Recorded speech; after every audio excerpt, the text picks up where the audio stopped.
નમસ્કાર મિત્રો, વિડીયોમાં તમારું સ્વાગત છે। જી હા મિત્રો, અત્યારે હાલ મોટા ને મહત્વના સમાચાર સામે આવી રહ્યા છે। તો મિત્રો, સમાચારમાં વાત કરીએ તો અમદાવાદના વાતાવરણમાં અચાનક પલટો આવ્યો હતો, જેમાં અમદાવાદ શહેરના અનેક વિસ્તારોમાં ઝરમર વરસાદ વરસ્યો હતો, જેમાં મણિનગર, કાલુપુર, કાંકરિયા સહિતના વિસ્તારોમાં વરસાદી છાંટા પડ્યા હતા। જો કે વરસાદને લઈ હવામાન વિભાગે 3 દિવસ માવઠાની આગાહી કરી છે।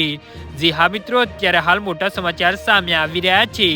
ત્યારે વરસાદી ઝાપટાના કારણે કાંકરિયા કર્ણિવલના કાર્યક્રમના લોકોના રંગમાં ભંગ પડ્યો હતો। લોકો કર્ણિવલનો કાર્યક્રમ છોડીને બહાર નીકળી ગયા હતા।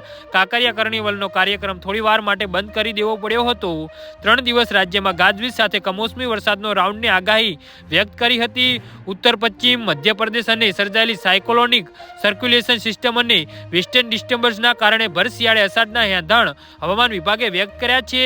જી હા મિત્રો, અત્યારે હાલ મોટા સમાચાર સામે આવી રહ્યા છે। ત્યારે અમદાવાદમાં મોડી સાંજે મણિનગર, ઈસનપુર સહિત પૂર્વ વિસ્તારમાં વરસાદી ઝાપટા પડ્યા હતા। જો કે અચાનક વરસતા કાંકરિયા કર્ણિવલમાં અફરાતફરીનો માહોલ જોવા મળ્યો હતો। અહીં વીજળીના ચમકારા અને ઓરેન્જ એલર્ટ આપવામાં આવ્યું હતું। જી હા મિત્રો, તો આના વિશે તમારું શું કહેવું છે તો નીચે અમારી કમેન્ટ બોક્સમાં જરૂરથી જણાવજો અને અમારી યુટ્યુબ ચેનલને સબસ્ક્રાઇબ કરવાની ભૂલતા નહીં। વિડીયો પૂરો જોવા બદલ તમારો ખૂબ ખૂબ આભાર।